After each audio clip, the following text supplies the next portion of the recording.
I just found out my wife has been sleeping with her ex for months, and she's begging me to stay after I caught them. I never thought I'd be the guy writing one of these stories.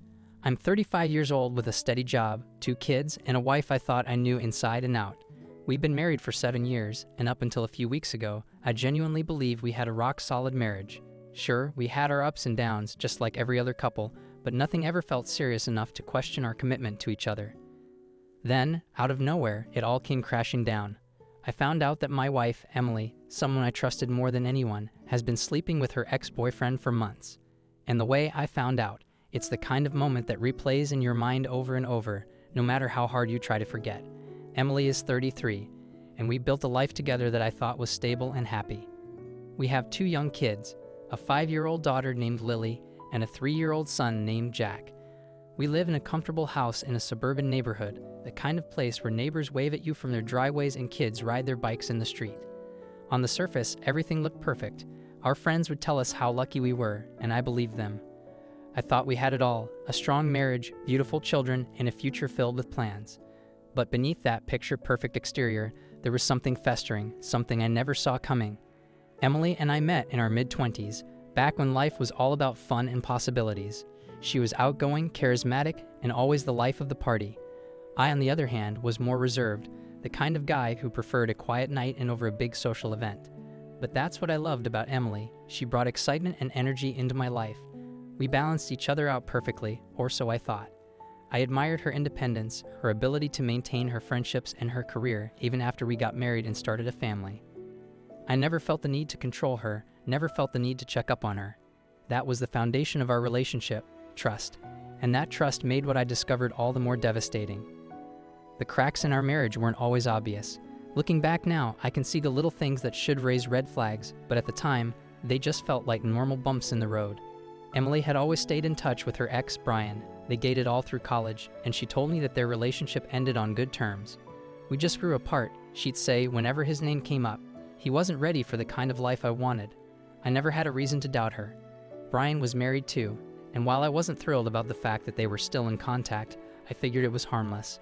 People can be friends with their exes, right? Brian would pop up in conversations every now and then, and whenever they met up for coffee or lunch, Emily would always let me know beforehand. It felt like she was being transparent, like she had nothing to hide. She even encouraged me to meet Brian once when we ran into him at a friend's party. He seemed nice enough, a bit too charming for my taste, but I brushed off any feelings of discomfort. I didn't want to be that guy, the husband who's insecure about his wife's friendships. I trusted Emily completely. If she said there was nothing between them, I believed her.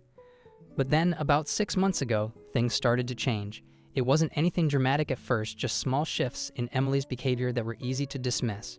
She started spending more time on her phone, always glued to it, even when we were supposed to be having family time. When I'd walk into the room, she'd quickly put her phone down or switch screens. But I didn't want to be paranoid. She said it was work stuff, and I believed her. Then there were the late nights. She started staying out later than usual, saying she was having dinner with friends or that she had to attend work events that seemed to pop up more and more frequently. Again, I didn't think too much of it. She's always been social, and her job in marketing often required networking, so I trusted her. But the late nights became more frequent. There were evenings when she wouldn't come home until after midnight, claiming the dinner ran long or her friends wanted to grab drinks afterward. Each time she had an explanation, and each time I told myself not to worry. But then she started becoming distant at home. The little things that made our marriage feel solid, the inside jokes, the random touches, the way she used to look at me, started to fade. When I tried to initiate intimacy, she'd pull away or say she was too tired. Work has been stressful, she'd tell me, and I'd back off, not wanting to push her when she clearly needed space. I didn't realize she was giving that space to someone else. One night, about a month ago, things finally started to unravel. Emily told me she was meeting some friends for dinner. It wasn't anything unusual, and I didn't think twice about it. I stayed home with the kids, put them to bed, and settled in to watch some TV. Around 10 p.m., I noticed she still wasn't home, but again, I didn't think much of it. Emily often stayed out late with her friends, and I trusted her. But when 11 p.m. came and went, I started feeling uneasy. I texted her, asking when she'd be back, and she replied with a single word, soon. For some reason, that short response didn't sit right with me. I tried to push the feeling of anxiety aside, but something in my gut told me something wasn't right. I told myself I was being ridiculous, that she was just out having a good time with her friends. But then midnight came and still no sign of her. I texted again, no response. I called, straight to voicemail. At this point, my heart was racing and my mind was going to dark places I didn't want it to go. I tried to distract myself, but the gnawing feeling that something was seriously wrong wouldn't go away. That's when I did something I had never done before. I checked the location sharing app we use for emergencies. I didn't want to invade her privacy, but I needed to know where she was. I needed to put my mind at ease. When I opened the app and saw her location, my stomach dropped. She wasn't at the restaurant she said she was going to. She was at an address I didn't recognize, an address I'd never seen before. I sat there staring at my phone, trying to come up with some logical explanation. But deep down, I knew. I knew exactly where she was and who she was with. Without even thinking, I grabbed my keys and got into my car. I don't know what I was expecting to find, but I couldn't just sit there. My hands were shaking, and my heart was pounding so hard I thought it might burst out of my chest. The drive felt like it lasted forever, even though it was only about 15 minutes. When I pulled up to the address, my worst fears were confirmed. Her car was parked outside. I sat there for a moment, staring at it, trying to convince myself that there had to be some kind of mistake. But there was no mistake. I knew exactly what was going on. I don't know what made me get out of the car and walk up to the door. Maybe it was anger, maybe it was desperation. Maybe it was the need to know for sure, to stop living in the fog of doubt and uncertainty. I knocked on the door, my heart in my throat, barely able to breathe. I didn't even have a plan for what I'd do or say. I just needed to see her face, to see what was really happening. When Emily opened the door, the look on her face told me everything I needed to know. She was shocked, panicked. She was wearing a t-shirt that clearly wasn't hers, and I could see Brian standing behind her, shirtless. It felt like the world was crashing down around me, like I had been punched in the gut. But the pain wasn't just physical. It was emotional, ripping through me in a way I had never experienced before. For a few seconds, none of us said anything. We just stood there, frozen in that awful, unbearable moment. I don't remember exactly what I said, but I know I turned around and walked out without looking back. The drive home felt like I was in a trance, my mind numb, my heart shattered. I couldn't believe what had just happened, what I had just seen. The woman I had loved, the mother of my children, had been sleeping with another man, her ex, no less, for months, and I had been completely blind to it. The shock of it all was overwhelming. Emily came home about an hour later. She was a mess, crying, apologizing, begging me to let her explain. She said it started out as emotional support, that she and Brian had reconnected a few months ago, and that at first it was just talking. She swore it only became physical recently, and that it wasn't something she had planned. She kept telling me she still loved me, that she didn't want to lose me or the life we had built together. But her words just felt hollow. How could she say she loved me when she had been lying to me for months? I didn't say much that night. I was too numb to even process what she was saying. I just kept replaying the image of her standing there in that doorway, wearing his t-shirt, with him standing behind her. The betrayal felt like a knife twisting in my chest. I couldn't even look at her. Every time she tried to touch me, I pulled away. How could she expect me to believe anything she said after what I had just seen? It's been a few weeks since that night, and I still don't know what to do. Emily has been begging me to stay, to go to counseling, to try to work through this. She's blocked Brian on everything, deleted his number, unfollowed him on social media, even cut off mutual friends they had in common. She says she's willing to do whatever it takes to fix our marriage, but the problem is, I don't know if I want to fix it. I don't know if I can ever trust her again. The hardest part of all of this is the kids. They don't know what's going on, and I'm doing everything I can to keep things normal for them. I don't want them to sense the tension, to feel the strain that's tearing our marriage apart. I've been sleeping in the guest room, telling them that Daddy needs to work late or that I'm not feeling well, but it's only a matter of time before they start asking questions. How do you explain something like this to a 5-year-old and a 3-year-old? How do you tell them that Mommy and Daddy might not be together anymore? Emily keeps trying to make things right. She's been more attentive around the house, doing more with the kids, checking in on me constantly. It feels like she's trying to overcompensate, trying to prove that she's still committed to our family.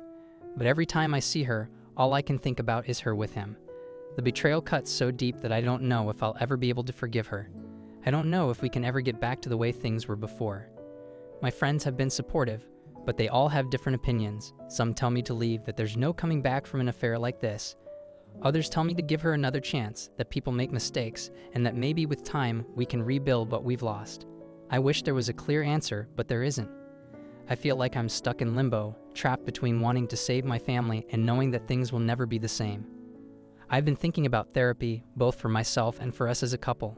I know that if there's any chance of saving our marriage, we need to talk to someone who can help us navigate this. But honestly, part of me wonders if therapy is just a way of delaying the inevitable. Can you ever truly get over something like this? Can you ever really trust someone again after they betrayed you in the most intimate way possible? I keep asking myself those questions, and I keep coming up blank. Every night, when I lie awake in that guest room, I think about the life we had before all of this. I think about the early days of our relationship, back when we were so in love and everything seemed easy. We'd stay up late talking about our dreams, planning for the future, imagining the family we'd one day have.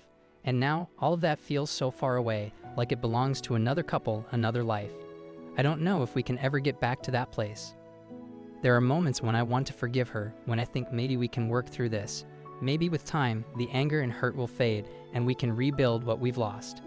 But then there are other moments when the memory of her standing in that doorway, with him, floods back into my mind, and I feel like I'll never be able to look at her the same way again. How do you forgive someone for something like that? How do you move on when all you can see is the betrayal? The kids, Lily and Jack, are too young to understand any of this, and I'm grateful for that. But every time I look at them, I feel this overwhelming sense of guilt. They deserve a happy, stable home, and right now, I'm not sure I can give that to them. I don't want to be the dad who's only around on weekends, who has to explain why mommy and daddy aren't together anymore. But I also don't want to stay in a marriage that feels broken beyond repair. I feel like I'm stuck between two impossible choices, and I don't know which one is worse. Emily has been trying to make amends in every way possible. She's even suggested that we move away, start fresh in a new city where we can leave all of this behind. She thinks that by removing ourselves from the reminders of what happened, we can rebuild our marriage, but I'm not sure it's that simple. You can't just run away from this kind of pain. It follows you no matter where you go, and as much as I want to believe her, as much as I want to believe that we can start over, I'm not sure I can ever trust her again. Sometimes I think about what would have happened if I hadn't found out the way I did. Would she have told me? Would she have come clean and admitted what she was doing behind my back? Or would she have kept sneaking around, lying to my face, telling me she was going out with friends when she was really with him? It's hard to believe anything she says now because I'll never know the full truth. And that's what hurts the most, the lies, the deception, the fact that she could look me in the eyes every day and hide something so big. The night I caught her, I asked her how long it had been going on. She hesitated, which only made it worse. Finally, she admitted that they had reconnected about 6 months ago, but that it had only become physical in the last few months. She said it like that was supposed to make it better, like the fact that they hadn't slept together right away somehow excused the emotional affair that had been happening all along. But to me, the emotional betrayal feels just as bad, if not worse. She had been sharing parts of herself with him that should have been reserved for me. I keep wondering if there were things I could have done differently. Could I have been more attentive? Did I take her for granted? Was there something I missed that pushed her into his arms? I know it's not healthy to blame myself, but it's hard not to go down that road. When someone cheats, it's easy to think that maybe you weren't enough, that you didn't do enough to keep them happy. But at the end of the day, I know this was her choice. She made the decision to lie, to betray me, and that's on her. I've tried to talk to my parents about what's going on, but they're old-fashioned. They believe in sticking it out, no matter what, especially for the sake of the kids.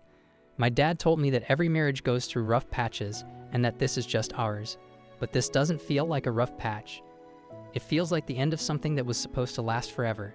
I can't just pretend like nothing happened and go back to how things were. I don't know if I'll ever be able to look at Emily the way I used to, and that scares me. My friends have been more understanding, but they all have their own opinions about what I should do. Some tell me to leave, to cut my losses and move on, that I deserve better than someone who could betray me like this. Others tell me to stay, that people make mistakes, and that maybe this could be a turning point in our marriage.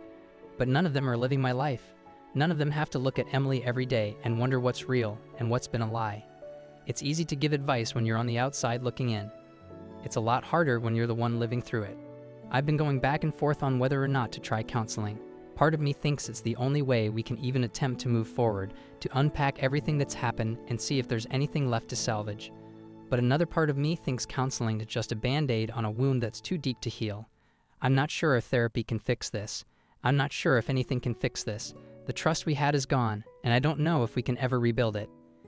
There are moments when I catch myself thinking about what life would be like if I left.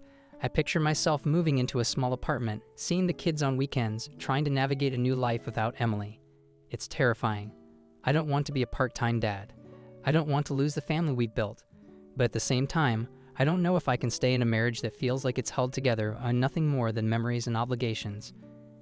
I'm stuck in this limbo, unsure of which path to take. Emily has been pushing for us to go on a vacation together, just the two of us, to reconnect. She thinks that if we get away from everything for a while, we can start to rebuild what we lost. But I don't know if I can go away with her and pretend like everything's okay. How do you enjoy a vacation with someone who broke your heart? How do you relax when all you can think about is the lies and betrayal? I don't want to be resentful, but I can't help it. Every time I think about what she did, the anger bubbles up all over again. The thought of forgiving her feels impossible right now. I've heard people say that time heals all wounds, but this wound feels too deep, too raw. Maybe in a year or 5 years, I'll look back on this and feel differently. But right now, I can't see a future where I'm able to forgive her for what she did. And if I can't forgive her, then what's the point of staying? What kind of marriage can we have if every time I look at her, I'm reminded of what she did? I think the thing that hurts the most is that I didn't see it coming. I've always prided myself on being a good judge of character, on being able to trust my instincts. But I was completely blindsided by this. I didn't even suspect that anything was going on until the night I found out. She played her part so well, kept up the lies so convincingly, that I had no idea. And now I'm left questioning everything, wondering how many other things she's lied about, how many other secrets she's kept from me. Some days I feel like I'm drowning in all of it. The weight of the betrayal, the uncertainty of the future, the pressure of trying to hold it all together for the kids. It's all too much sometimes. I just want to wake up from this nightmare and go back to the way things were before. But I know that's not possible. There's no going back. The life I thought I had is gone, and I have no idea what comes next. Emily has been giving me space, but I know she's scared too. I can see it in the way she looks at me, the way she tries to reach out but pulls back when I don't respond. She's scared that I'm going to leave, that I'm going to take the kids and walk away from everything we've built. And honestly, part of me is scared too. I'm scared of what leaving would mean, of how it would affect the kids, of how it would affect me. But I'm also scared of staying, of living in a marriage that feels broken beyond repair. I wish I had a clear answer. I wish I knew what to do, what the right choice is. But the truth is, I don't. All I know is that I'm hurting and I don't know how to stop. I'm trying to take it one day at a time, trying to figure out what the next step should be. But right now, everything feels like it's hanging in the balance, and I'm not sure which way it's going to tip. Emily keeps asking me to give her a chance, to let her show me that she's still the woman I fell in love with. But that's the thing. I'm not sure she is that woman anymore, or maybe I'm not the same person either. This whole experience has changed me, changed the way I see her, the way I see our marriage. I don't know if we can ever go back to the way things were, and I don't know if I want to. For now, all I can do is try to keep it together for the kids. They need me, and I need to be strong for them. But inside, I'm crumbling. Every day feels like a battle between wanting to hold on to the life we had and knowing that it's gone. I wish I had a better ending to this story, but right now, I'm stuck in the middle, trying to figure out which way to go.